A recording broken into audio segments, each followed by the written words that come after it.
All right, the first time for something a little different on Built to Last podcast. So you're going to hear a solo voice, and this is my very first solo podcast. So, man, I'm not going to lie, I am a little nervous. And as I was sort of preparing for this, I'm like, how many other times in my life have I been nervous? And I remember learning along the way that physiologically, and I can feel what's happening in my body right now, physiologically, the similarities between being nervous and being excited are absolutely identical. So when you're nervous, you get a dryness in your mouth, your pupils dilate, your heart starts to beat.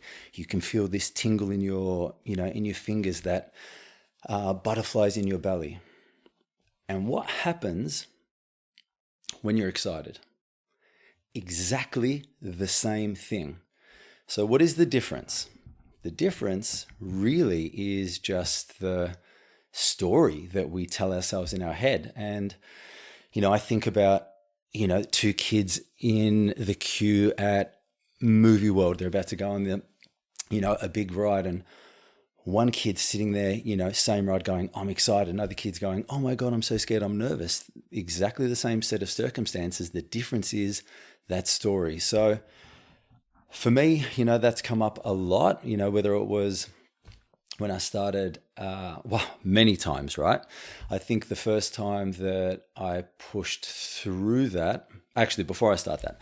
So I feel like, that story, when it came to public speaking, was, that I'm not doing it for me, I'm doing it for them. And that just was a way of sort of taking the pressure off, which is what I'm trying to tell myself right now. So I know that once I get past this nerves, the flow will happen. So bear with me, and I promise you it'll be worth it. But let's start about that story, right? Like, if we know the difference between nerves and excitement is a story, well, where did that story come from? A lot of that came from our childhood, right? It was the experiences that we had as kids. It was the knowledge that we took on from our parents, from our teachers.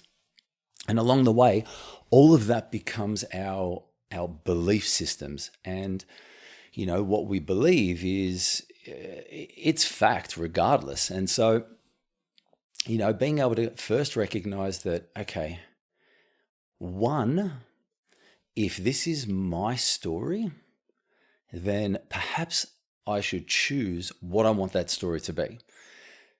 The second thing is, I want you to ask yourself, and I constantly ask myself this, but the first question I want you to ask is, that voice in your head, that one that you can hear when you think that you're thinking, or when you've got your eyes closed in bed or whatever, the first question is that voice in your head you? Is that you speaking? And I wish that I was in the same room or car with you to hear what your answer is. But the truth is, that voice isn't you. Because if that voice was you, then who's listening? And I want you to really pay attention to that, because half of the things that we say, that story in our head that we continue to tell ourselves, that, I can't do the thing, or I shouldn't, or what if, and judgment and fear and all the rest of it. And I will share plenty of stories of how that's definitely been, part of my story, as with everyone. And it's like, well, is that really how I want to think? And is that really the story that I want to be telling myself? Or is that just constructed from all of my beliefs that I've learned along the way? And so the first thing is, not to get too psychological on you, but in positive psychology, they do talk about giving that voice in your head a name, and understanding that that is a separate entity to you, albeit that it is built on your subconsciousness, because it is everything that you've learned. But understand that there are times when you are directing it, and there are times where it is running on autopilot, majority of the time, and it is directing the fuck out of what you think, feel, act, or don't act. So give it a name. And then when you hear yourself thinking and it's directing your thoughts, speak out loud and just ask yourself, is this thought serving me or is it sabotaging me? And then sometimes, and I get it, that there's certain rooms and environments where you can't really just talk out loud. But the more that you can actually speak out loud about what you actually want to think, what you want your story to be, that then is you consciously controlling this autopilot voice in your head. You know, straight up, if I showed you my notes, that is not at all how I thought that this was going to start. But if I think of, like some of the things that really directed my thoughts, and I know that lots of people are going to relate to this, is fear. For me, the three biggest things would have been fear, lack of confidence, and I'll get into the next one next. But if I think about fear, like I still to this current day have a fear of heights. I have many fears, fear of judgment and things like that, but fear of heights. And I remember I was 16 years old. I was on a holiday with my family over Christmas, and we're on the Gold Coast. And there was a big bungee jump. Well, it was big at the time anyway, in the middle of Cavalav or just behind it. And I said, I think I want to go bungee jumping. And everyone knows that I'm scared of heights. They know that I'm a bit of a daredevil, or back then, but I was scared of heights. And I remember, anyway, long story short, after lots of debate between me, mum and dad, because they definitely did not want me to go bungee jumping, I remember standing on the top and I was shitting myself, man. To say that that the fear wasn't real would be an absolute understatement. And that paralysis, but you're in this situation, you're at the top of this crane, you've got these, very encouraging, dudes at the top, and they're saying, just shuffle your way to the edge. The weight goes over the edge and you can feel it and you're hanging onto these bars like for dear life. And then out of nowhere, they give you the instruction. It's going to be 3, 2, 1 bungee, and then you jump.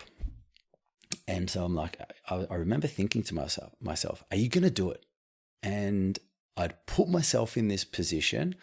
And now the question is, are you going to step up to the plate? So anyway, long story short, 3, 2, 1 bungee, and I jump. And I can honestly say, I can think about that moment so vividly where I was basically horizontal and the world fucking stopped for what felt like 10 seconds, but, or maybe a lifetime.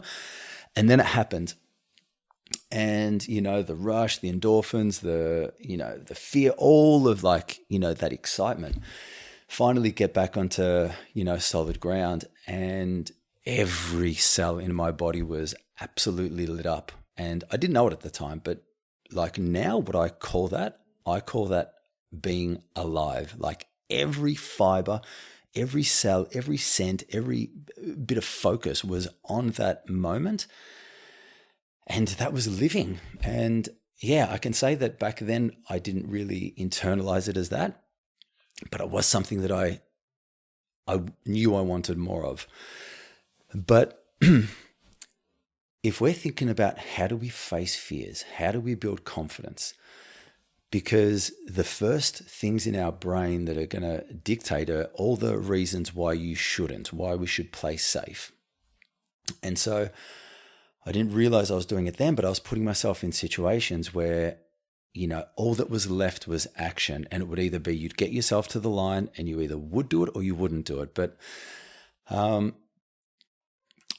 and I think of other times where I, sort of so for me as a kid growing up, 16, I told you in the last episode, I had long hair below my nipple, looked like one of the Hanson brothers. My younger brother said, he goes, you actually didn't look like one of the Hanson brothers. You had brunette hair. He goes, you looked more like Bon Jovi. But anyway, I felt as undesirable as a Hanson. And so therefore, as a young guy, skinny and all the rest of it, I knew that I was attracted to, plenty of women, but I wasn't really feeling the same, that same feeling in return. So like avoiding rejection became a massive thing for me. And so I wouldn't put myself in situations where I'd get rejected either by, chicks when I was trying to, like, I wouldn't try to pick them up because if they said no, that would just absolutely damage my my self-belief, which is ultimately what this episode is about. How long are we in? But that's what this is about. It's how do we build self-belief when we don't have it? Some people I feel are really, I admire them that they have that out of the box self-belief. I do feel that there is a massive aspect which I probably took on in my mid-20s where it was sort of a fake it till you make it kind of self-belief. But in my teenage years and early 20s, mid-20s, yeah, it was rocked by the fear of judgment, fear of failure, fear of rejection. So I would do, like, my story in my head was avoidance and people pleasing. And like, I can honestly say that I didn't really put myself so much, I'll say, in harm's way to feel any of those things. But then I started to rise to the occasion, not so much knowing at the time, but that's when I did the bungee jump. And yeah, I got into car sales of all industries, which is, I don't know if it's the height, but certainly it has got to be up there in terms of facing rejection and facing, constant failure, people saying no, you putting work in, falling short, not hitting target. And all of those experiences, end up like allowing me to rebuild my confidence and self-belief. And I'm a big believer in, well, as I've, come to learn, the power of words. And I really get excited by the origin of where words came from. So confidence, the Latin translation or the root word of confidence is confidia, which translates as intense trust. So to build confidence means that we need to build intense trust in who? In ourselves. How do we build intense trust in ourselves? It is by doing what we say we will do. It is, going from thinking into action. And I see it with the clients that I obviously work with today.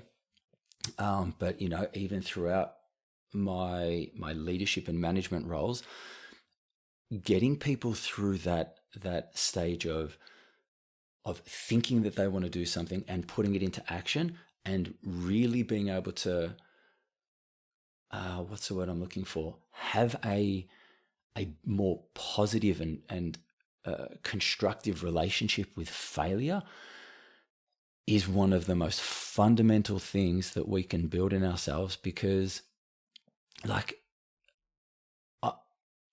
I said, I really didn't fail in my career until I went for the first assistant manager role where I didn't get it. Every other failure, like, yes, I was in sales, and so you go for target, and sometimes in the early stages you wouldn't get it. And so, yes, that is experiencing failure, and how do we rebuild from that? But I was in sales, so yeah, I didn't really associate it with that. But how often, and I know in my teenage and in my 20s, I would avoid putting myself in situations because my relationship with failure was not positive. It was not constructive. My identity was based on the outcome, not on the action. And fuck, man, like if I'm not drilling that information into, my clients or anybody that I speak to, because that's probably one of the most powerful things that I've come to learn about myself is, and I know that society does it, we put our confidence on the success, not on the efforts, the attempts, the actions. But that's where it's got to be. So like I don't know where I learned it, but one of my like little screensavers on my phone is, and if you've done a workshop with me, you'll hear it. It is, I am absolutely outcome driven, but I am process focused, because it is the process that, you will win or learn and continue to, fail upwards until you nail it, and then the outcome will go. So I have absolutely insane clarity, like as a salesperson, what my target was. As a coach, I've got the exact same clarity. Like, I do want to speak on stages. That's the vision, but am I there yet? No. So what are the actions, behaviors that I can put into place now that will evolve me to get there? I work with salespeople and leaders. And it's, like, we've got to move from, yes, be focused on the outcome or be driven by the outcome, but be focused on the process. Being able to get out of our heads, because what really holds us back in our expression to like really show up as that best version of us is some of the inhibitions that we're still holding on to from that we got bashed out of us, hopefully not literally, but, metaphorically speaking, when we were kids and, speaking up in class and all the rest of it. And then, parents, teachers, people just putting you in this box. And then now we're as adults and we're trying to find our rhythm and being able to express ourselves. But there is still that layer of fear of failure, fear of judgment from others, fear of, being seen, fear of, showing up. And it's like, well, if we don't focus on the outcome, but we focus on those actions, that's when you're going to start to build the confidence, intense trust in who? In you. How do we do it? By showing up 1% every single day. And I feel like, the greatest gift that we could give ourselves or each other, more ourselves, is self-belief. And I was thinking about it. I wonder, can you remember who believed in you outside of the family dynamic? Because obviously mum and dad believe in you, hopefully. And maybe there were, sports coaches or, other mentors along the way that would have said, yeah, you go get them. I believe in you. You can be anything. But it's not really until we get out of that safety cell of our childhood and we get out into adult world where we're like, fuck, I've got to sort of try and build this self-belief on my own. And sometimes, but I remember, like it was yesterday, I would have been 22 years old, 21 at the oldest, but 22 years old. And I was working at a dealership, and one of the senior leaders in the business, his name's Don Fordonis, happy to name him. We were outside and crossed paths, and it was so like unscripted and unprompted. And he said to me, he said to me, he goes, Adrian, he goes, you're destined for bigger things. And I'm like this, actually I wasn't 22, that's a lie, I would have been 24. I'd started to get good and make a name for myself in the business. But I know that I saw myself initially as maybe I am bigger than just a car salesperson, but did I believe it? Honestly, no, I didn't. And then he said that, and I just remember, like, I'm getting chills just thinking about it. And it was the first time outside of my home that I'd had someone say, like, essentially, like, I believe in you. And what that did to power me up was, like, incredible. It took me a long time to take the step beyond that. But, I feel like sometimes we put a lot of pressure on ourselves for timeline when it should happen, but take that pressure off and it happens when it happens, because that's when it's going to happen. But I actually had I was grateful to have the opportunity to cross paths with him just last year. And I pulled him aside and I said, hey man, do you realize that you said something to me when I was younger? And he looked at me, I was looking at him in the eyes, and he looked straight at me, and he knew exactly what I was talking about, the exact moment that it happened. And for me, that just solidified it, because the gap between that would have been the best part of 20 years gap. And he fucking knew exactly that same moment and what he gave to me. And it was the greatest gift. And I feel like in the work that I do today, and obviously, sort of leading up to it in my management and leadership positions, it is that gift that I try to give back to other people, is that self-belief, is the confidence that their potential is unknowable. And I did a post about this because, like what is possible? Everything is possible, but what gets in our way is our fears, our judgments, our self-doubt, our lack of confidence, our lack of self-trust, our lack of self-belief. And so, when I'm working with 22-year-olds and I'm, trying to build their self-belief, or leaders in their 40s and 50s and beyond, and you can still see that there are people that have been holding on to these masks for a long time. It is truly about building that self-confidence, that intuition, so that they can express themselves as they truly want. And, for some people, that doubt, of, well, how do I think about my potential if I don't see what it is that I want to become? And I relate to that a lot because, I feel like, particularly as young, just young humans, this isn't even men or women gender biased, but we think about, when we're kids, what do you want to be when you grow up? And it's always a work identity. And then we get into our high school years and we've got to choose a uni course or choose a career path. And it's always about, what do you want to be when you grow up?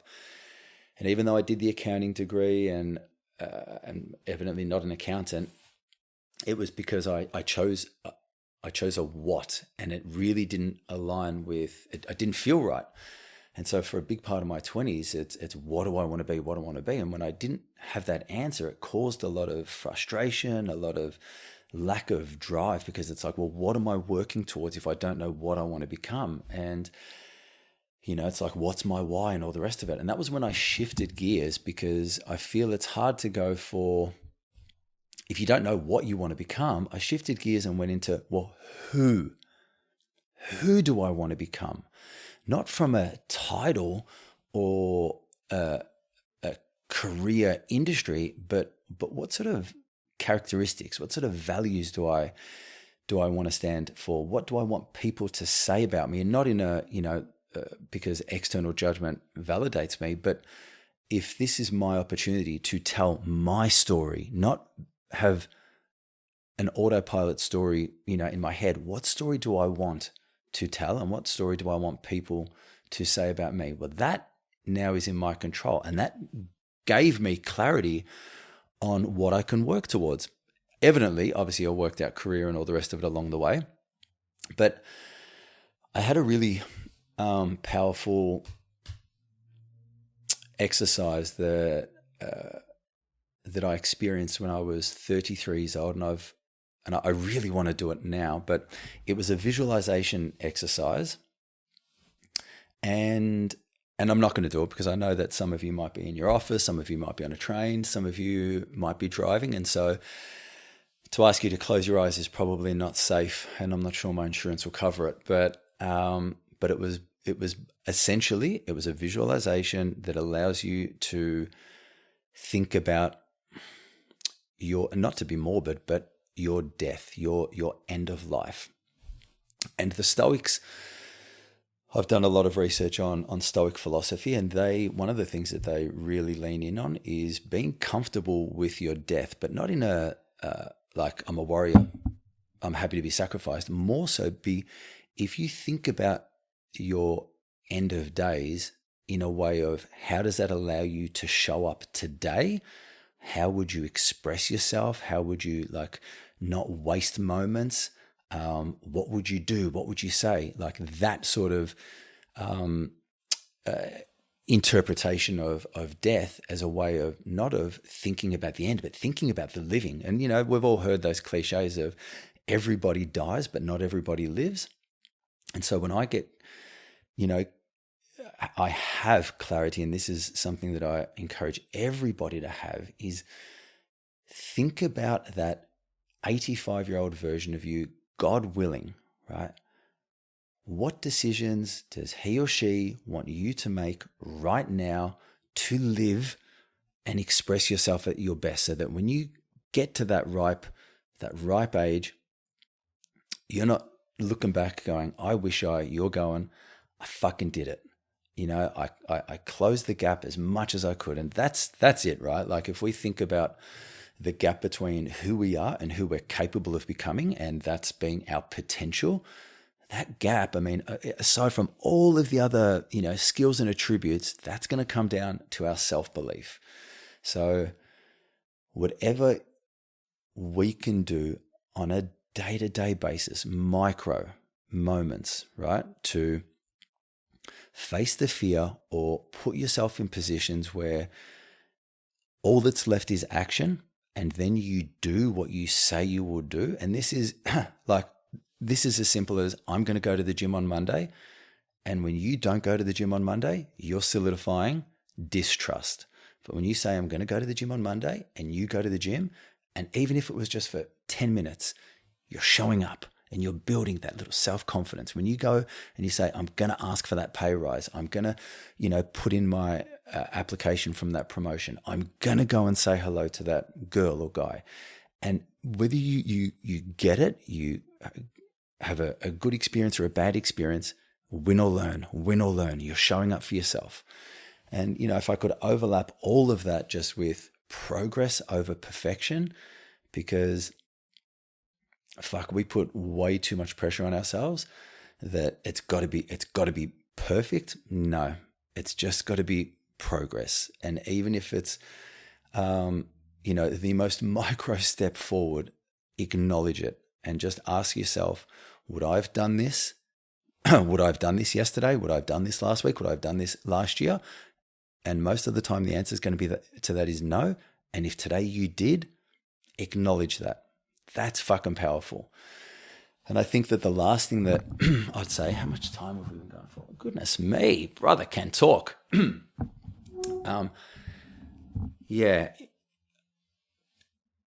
I've said at the start, remember that voice in your head isn't yours, and it's not. It truly isn't, right? So just remember, if it's the one talking, it's not you, because you're the one who's listening. So whilst you're going through this stage of building confidence, building self-trust, and you are inevitably going to slip up and fall over along the way, rather than kicking the shit out of yourself, I want you to, when you hear that voice in your head being so critical, so savage, negative, and sabotaging, I want you to ask yourself,